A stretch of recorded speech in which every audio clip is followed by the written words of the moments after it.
Well, hello, History 180. It is time for us to move forward and talk a bit about the beginnings of the Renaissance. We're actually a little bit ahead of the schedule when it comes to talking about the history of the Middle Ages and getting into the major points of the High Middle Ages. Those are already really covered. And so we're moving into this transition that starts to happen as we move into the late 1300s, into the 1400s, and then past the 1400s into the Renaissance. And so you're going to look at this map right here. And on this map that you see in front of you, there is this thing that we introduced in the last lecture, which was this thing called the Holy Roman Empire. And the Holy Roman Empire, of course, is not a country on its own. It's more like a political designation. It's something that the most powerful king in all of Europe usually is the one to rule. And that powerful king can use the resources that are in this region, which is full of thousands of little towns. German towns and Austrian towns and Swiss towns and French speaking towns, right? All these little towns and cities that are in here. There's a ton of wealth, just a ton of resources in here. And it is usually in the best interest of all of Western Europe to keep this sort of split up because then they all get to use it. But just know that when we look at Western Europe, the Holy Roman Empire is sort of the resources breadbasket of all of Western Europe. It's got mining materials, big forests for the lumber, and lots of farms. And you put all that together and you've got some real power there. It's just that there's no country there. It's a lot of separate little princedoms run by little princes who basically swear their allegiance to whoever the high king is that the Pope puts in charge of this area. And then that's about it. That's sort of the background of this Holy Roman Empire that's going to exist all the way up until the time of Napoleon. Well, that brings us then to right here. If you'll notice the green, if you could see the green pretty well, you've got the Kingdom of Naples, you've got the Papal States, which are not green, and then up here you've got a little more green, right? This thing called the Venetian Republic. And what I'm saying is that there was no Italy when we talk about the 1400s. There hasn't been an Italy really since the Roman Empire collapsed. So there's a bunch of different little states here run by different people. And then we've got the reality that Italy won't really exist until the late 1800s again. Just like Germany, there will be no Germany until the 1880s. And Italy's the same. So the deal is that we've got Italian speaking people all throughout this region, but there's a bunch of little different countries. We have here, of course, we go back down to it, the Venetian Republic. Over the course of the Middle Ages, the one territory that really never lost track of trade with the East, and the Crusades happen around it, and the collapse of Western Europe during the fall of the Roman Empire happens around all this. The one area that really never fell apart, that its trade with the East and the connection to the Silk Road and all that, was Venice. Which is why Venice is able to have this republic. It's got its own little territory here that is a maritime empire of its own. And so Venetian sailors sail all the way over here to Montenegro or down around Greece and head up into where the Phoenicians used to live, right, or down into North Africa. And the Venetians are trading with the rest of the world and bringing those goods back into medieval Europe. Well, we get to the point where we are in the 1400s, and there are a number of different powerful cities that are building up around Western Europe. Madrid, Spain, London, England, Paris, France, just to name a very small selection of powerful cities. And those cities are getting powerful enough that they want to start trading without having to buy through the Venetian Republic, who charges a ton of money to be the Amazon of Europe. And so what ends up happening is you see some interest in different groups in trying to find a way to trade with the East. And that's going to be really the story of the next, couple hundred years, is the rest of Europe finding a way to trade with the East.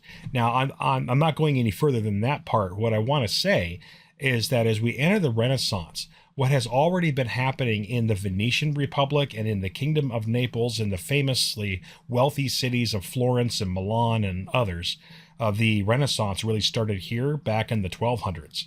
But that Renaissance starts to expand outside of the Italian states as we get a more wealthier and more stabilized Western Europe.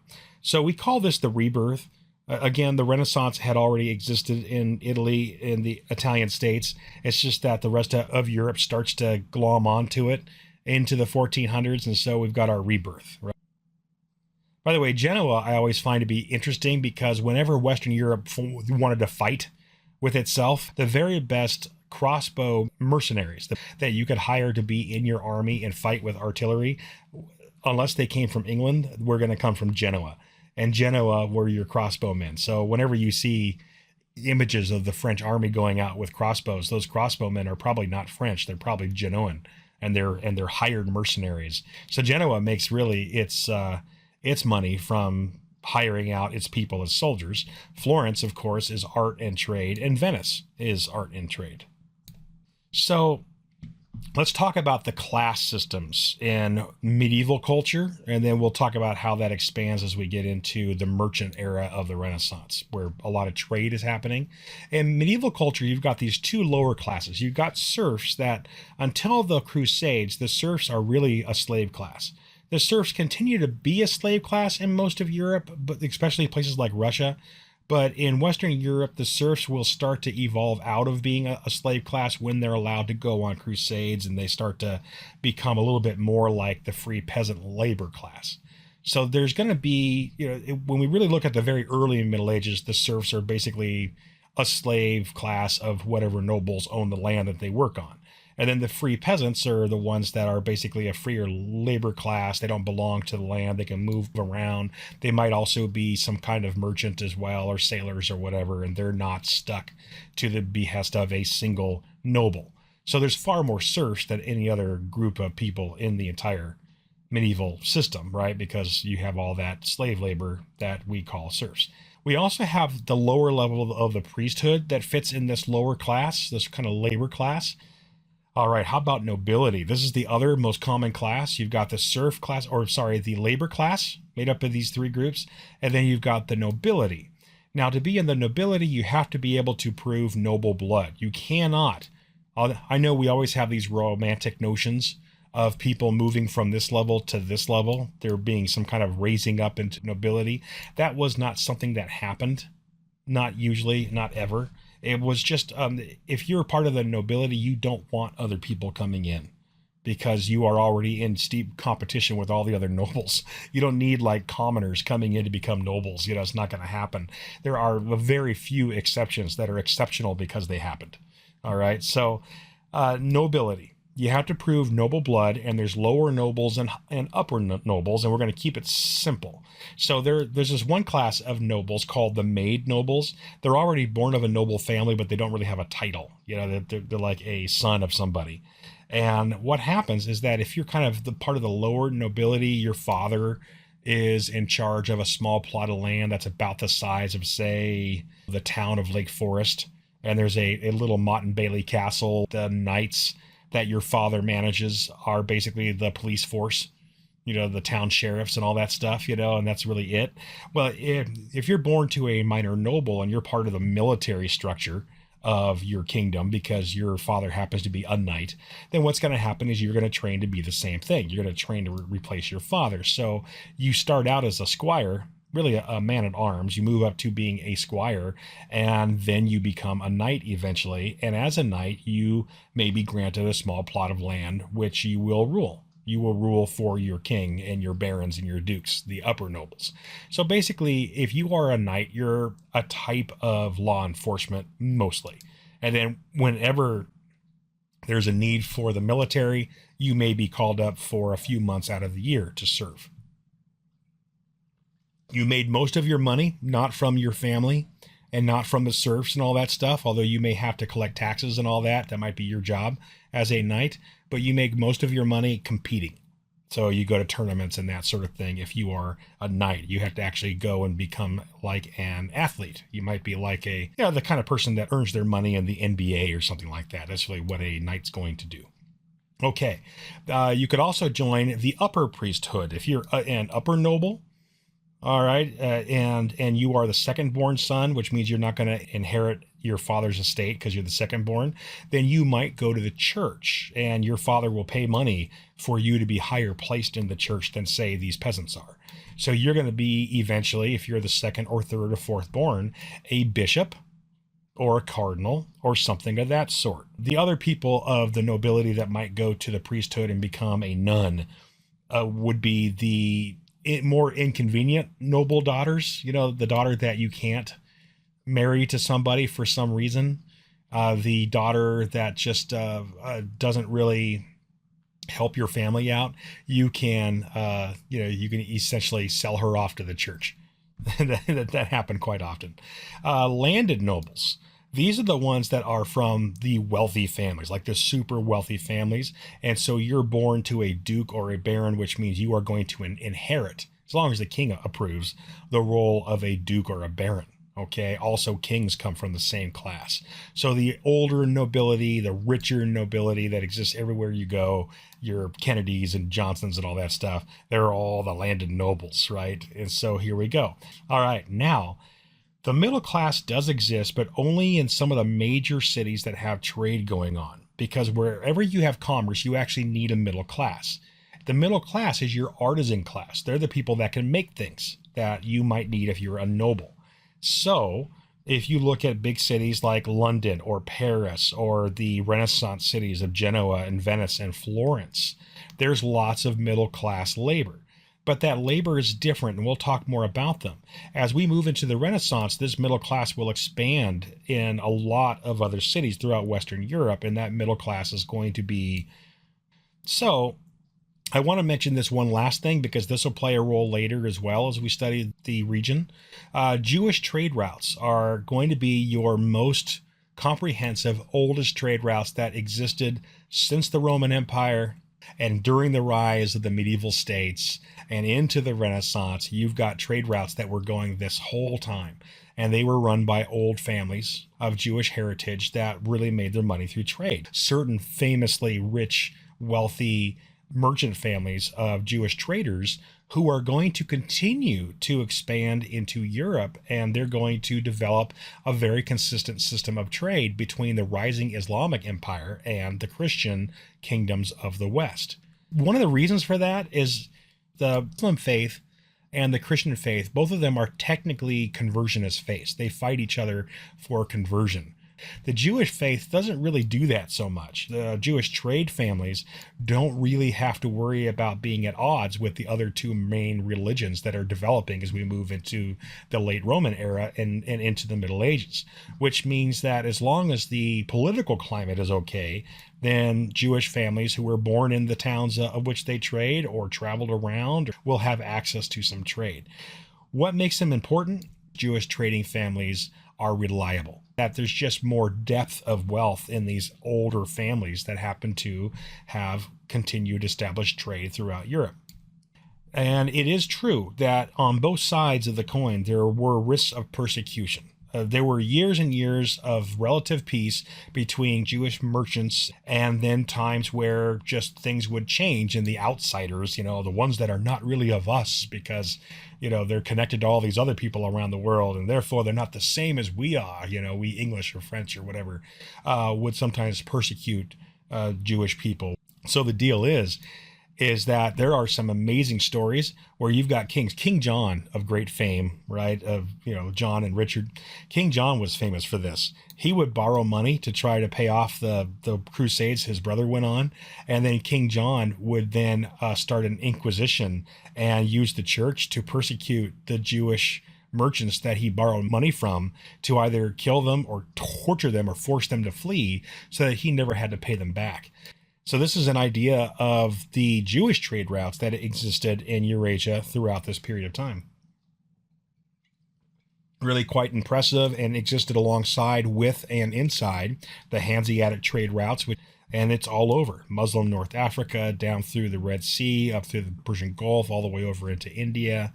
These are important trade routes that these particular cultures have managed to develop over the course of many, many millennia. Let's look at how the medieval people, in at least the art that it survives, drew the serf and peasant class. This is just basically the lower working class, don't really own much in the way of property, and they're laborers, right?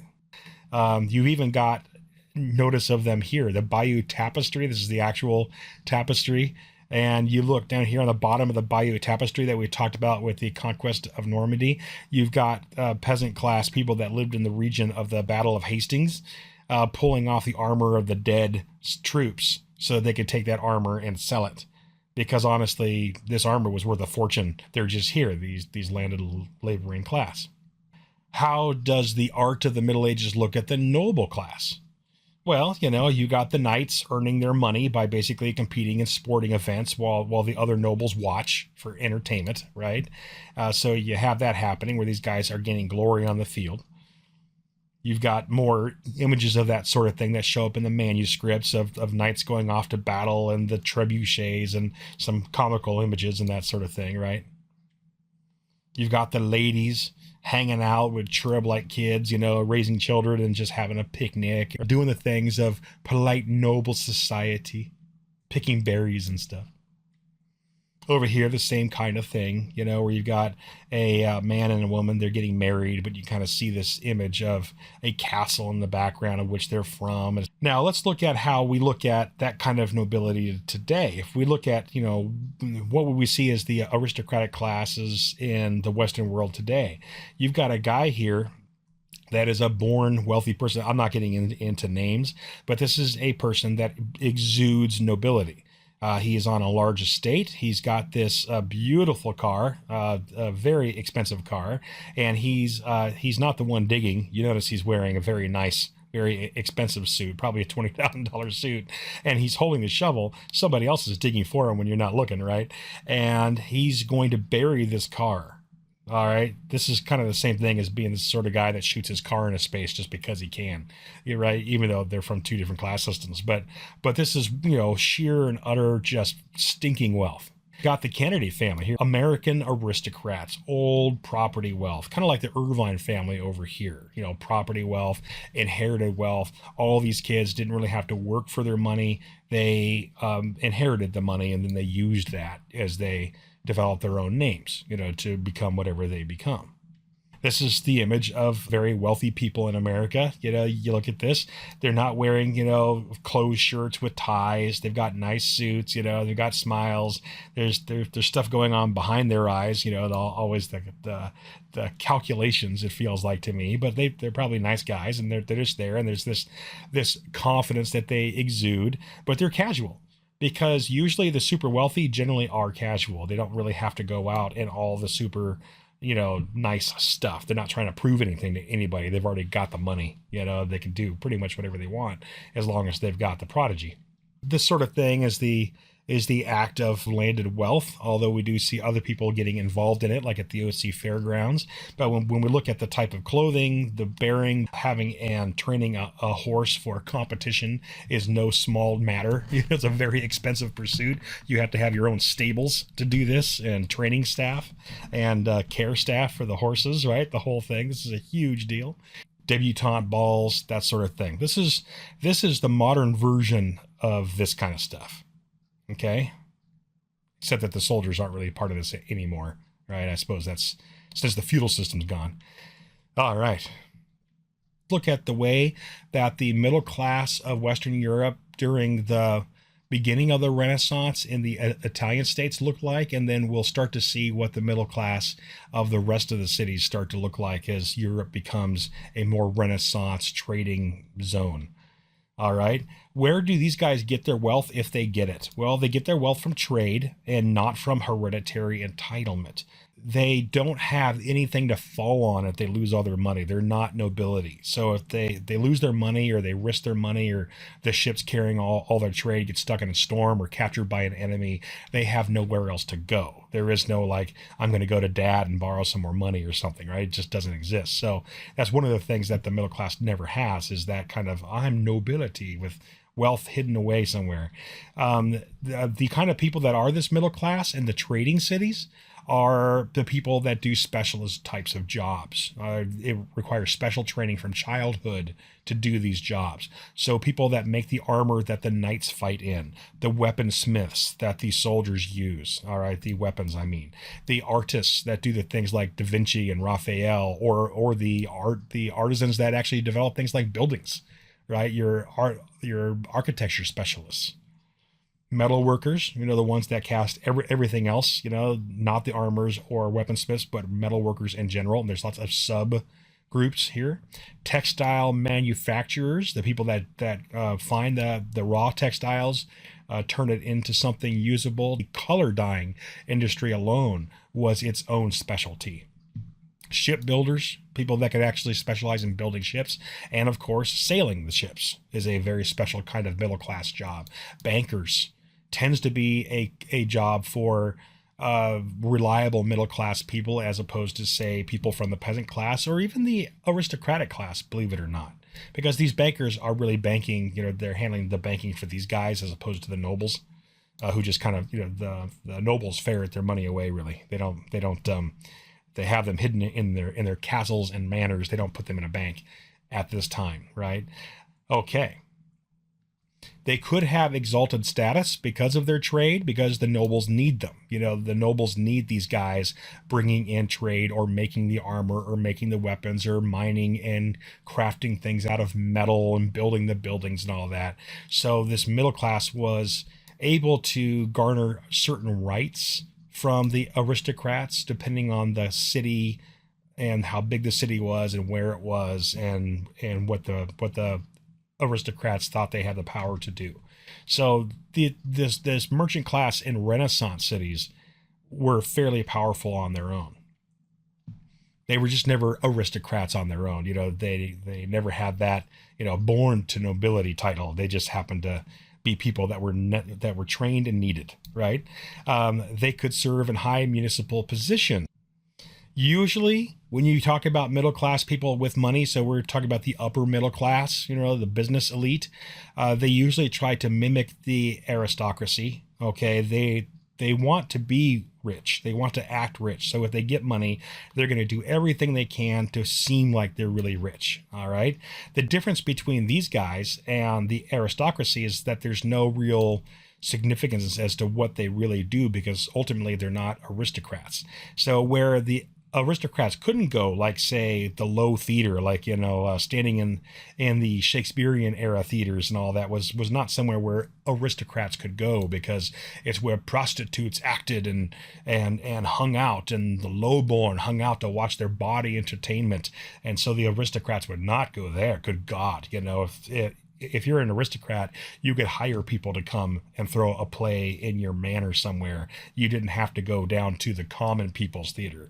Okay, so basically, if you're a wealthy middle class person, if you wanted to, you can go down to the common theaters, because nobody's going to care. That's the one benefit you really have, is freedom of movement. All right, regardless of wealth, no matter how rich you get, how Steve Bezos you are always going to be below the feudal tier of the lowest of the noble class. But sometimes you will find that some of those upper middle class merchant folks are going to make more money, or gain more money than many of the nobles in their own area. That's a big problem. The first people to really pull that off, because of their large networks of trade in any given country, were the Jewish merchant traders throughout Europe and Eurasia. But you're going to see more of this happening in the Italian states, and later in large cities like London and Paris and more. You're going to see other people, gaining a great deal of wealth, because they're the ones that handle trade and handle the production of specialty crafts. So when you look at pictures of these guys, let me go back. Here's images, self-portraits of them. All right. Oh, here we are fighting for glory and sitting back here and watching it. And here we are fighting some more. And here we are hanging out in the garden, doing what we do, and courtship and all that stuff, right? They're really not, these guys aren't showing you what they have. They're showing you what they're doing. Lives of leisure and power. When we get to the middle class, as we get into the Renaissance cities, a middle class that's in charge of, say, lots of trade, and trade routes and the creation of items, these guys are wealthy, but they have nothing else to fall on. So what they're going to show you is their wealth. What I mean to say is they flaunt their wealth. So when there's a self-portrait made by an artist at a great fee, this is not something you just take a snapshot of and put it up on Instagram. You got to pay somebody to come from somewhere to paint this thing. And what are you going to be seen doing? Here's all your money from all the profits you're making on your trading. You may not be a noble, but man, you could sure as heck pretend to be one. There's a mirror here. Mirrors were very expensive. And so there's a mirror showing what's behind you, right? Books were very rare for anybody to own a book, except for a monastery.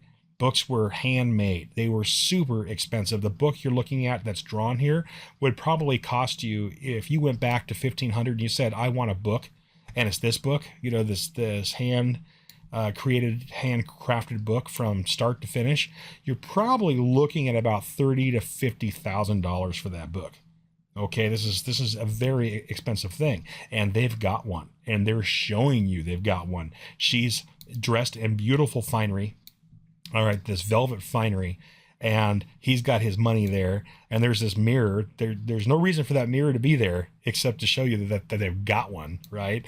And then she's got this book with her ring right here. This book, just open up. This is very baller. Okay, this is a hugely baller event right here, showing the world how freaking rich they are.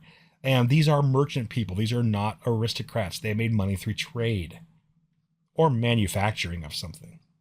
Okay, here's another image of merchants basically working within a town that's outside of the manor house or outside of the castle, and they're dressed in decent clothes because they're able to afford decent quality clothes. They may not be aristocrats, they might not be in silk, but they're in pretty good clothes, and they're in pretty good fit and fiddle here, and they're involved in the market part of the town, right? They're buying and selling and trading and doing that sort of thing.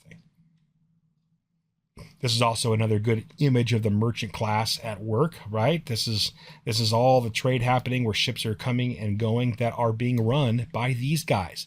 These are the people that manage the ships. The ships might be, in some cases, owned by the aristocrats, but the people that build them and sail them and trade the goods on them are these guys. It's all these guys. So they're extremely important. If the nobles are going to make money from taxes and buying and selling their own goods made by their serfs, then they got to rely on the middle class to do this work for them.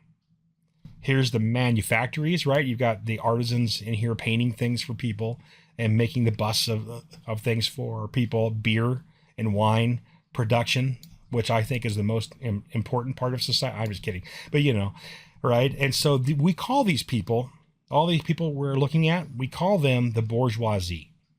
The other way to look at bourgeoisie is new rich, okay? They may not be aristocrats, but they're able, in some cases, to get extremely wealthy. So bourgeoisie. What are some traits of the bourgeoisie from the Renaissance through today? All right. Often they can collect money and do very well for themselves. Very often they're also in heavy debt because they have to put out money to invest it and then hope it comes back. Or if they really get excited about showing how wealthy they are and how successful they are, they got to buy a lot of stuff and flaunt it. And that usually means that they're taking out second mortgages on their home. They're using credit to buy all that stuff. They don't really have as much money as they usually look like they do. That's a very common part of the bourgeoisie. Not always, it just happens to be. And it comes with the need to prove something. You get that with the upper middle class and the lower rich, the new rich, the flaunting of wealth. There's lots of wealth being shown off. When you look at the rich people, even today, their wealth is there, right? I mean, this is the flaunting of wealth, These guys, the wealth is there because, if you know where these guys are, they're on a special camp a family camp. You know, this is something, this huge property that these guys own. That it's just their vacation town, right? If you know that, and they're there. These guys aren't showing off super rich clothes or anything. You know, they're not like, here's my Gucci purse or whatever. They're just hanging out. It's a very carefree, it seems like, that's not quite true, family on their own plot of land that's separate from their home, with a huge camp on it that only they get to use. The Kennedy family, right? These guys here, you don't look and see labels all over. You know, if you know suits, you could tell what they're wearing. But for the most part, these are just guys that look like they're successful, and they're standing there in front of a wall, and they're not flaunting their wealth. They're just there, and you can kind of tell they've got money, or at least they look like they do, right? You know, and they're just there doing their stuff, right? This is the flaunting of wealth, but they're not doing it in front of other people. They're doing it in front of their own people. That's the difference. So let's go back over here. You get these guys, and these guys, when you get to the bourgeoisie, upper middle class, these guys are flaunting their wealth, and they're doing it on purpose. Okay, they're trying to prove that they have made it. They're like an aristocrat. So let's take a look. You're going to notice that today, if you really, really, really, really look, it's hard to find the wealthy posting lots of pictures of themselves, taking selfies and poses in front of all their stuff. They usually don't do it. They kind of keep that private inside the family. It's very rare. You'll see them sometimes post a picture of something that they support, some kind of charity. Sometimes they're posting a picture of them and their family somewhere, but you don't see them all that prolifically posting unless they're not part of the wealthy class. You know, they're just trying to prove that they're part of the wealthy class if they're doing that. Okay, a few more pictures. You see even more. This was a style of picture where you have the husband, the wife, the money, and the stuff. This was a style. You notice that this is just like that other one I showed you. It's almost like a bourgeoisie trope. Okay, you see it show up a lot. All right. And you have her.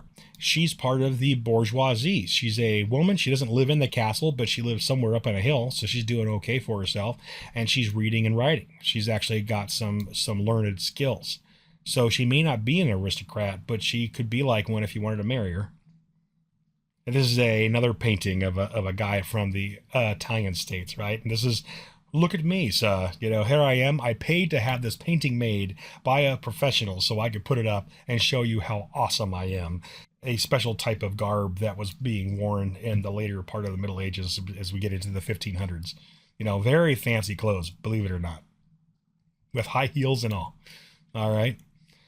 So when I think of these guys, I think of this kind of stuff. When you go to Instagram, you see a fairly expensive vehicle and the posing and the whole thing. That's a sign. She's showing off the wealth, right? This is not something a wealthy person does. This is something a bourgeoisie person does, right? Books like this, you know, bourgeoisie telling other people how to become bourgeoisie. Right? How rich people think, and this guy's making his money not as a member of the Kennedy family or something. He's making his money by selling the idea of wealth to other people. Okay, you get stuff like this. Not poor bitches, right? Right here on this Mercedes. Again, it's not something landed wealth do. They don't flaunt it that way. They don't have to. They're already driving like a $500,000 car. They don't need to put this on there. Things like this. Nothing smells better than the one you love. Oh, wait, haha, you know, right? It's the sign of the flaunting of wealth, right? People of landed wealth, they could actually go do this on a racetrack that they own. You know, they don't have to do it on some beach street somewhere. This kind of stuff, right? This is a stock photo from a shopping mall, right? Come here and buy these things and look at how wonderful, how fabulous these two ladies look, you know, and they've got great clothes on. You've got, of course, labels, right? They're carrying all these bags, right? The store's open. The store is pretty glitzy, and it's there for them. Are these landed wealthy people? Not really. Right? These are bourgeoisie. They've got wealth as long as the industry that they're in provides it. This is like the holier than thou form of taking selfies and posting them onto Instagram. They're posing, they're cosplaying really in these pictures like biblical figures. So in the Bible, in the New Testament, there is the female character who orders the head of a disciple to be cut off and brought to her. on a silver platter. And so she's in this painting. She herself is in it in her clothes, showing off her clothes and how wealthy she is. While and this is a story that took place not long after Christ's death, so people didn't have clothes like this at the time, you know. But here she is in her Western European finery, showing it all off while reenacting a biblical scene. So what would that be like on Instagram? Is someone says, "Here I am for charity," and then they type in hashtag blessed, you know, and you just know they're really just showing themselves off. That's really what's going on here. All right. So wealthy Italians by the 1400s become the patrons of the art by putting themselves into the art. They're glorifying themselves. They're showing themselves off and their families off by putting themselves into these kinds of images, but also doing it through the church as well, where they do biblical scenes. Okay. So we're going to end this here. This is good enough just to show you the beginning of a new type of class, which is this wealthy class. This class is going to be the class that drives Europe into the modern age. It's still here. We still have it. And I'm going to task you for your quote unquote research project. For those of you that want to do this particular project, I've got two of them for you. If you want to do this project, I'm going to task you with finding California's bourgeoisie slash working class slash wealthy class. We have a part of Orange County where they all go and are all together in the same place. It's kind of fascinating. Okay. And it has to do with old wealth mixed with tech company wealth mixed with the working class that has to go serve both of those other two classes. All right. We'll start here in our next lecture as we get kind of into the Renaissance and its development throughout Europe.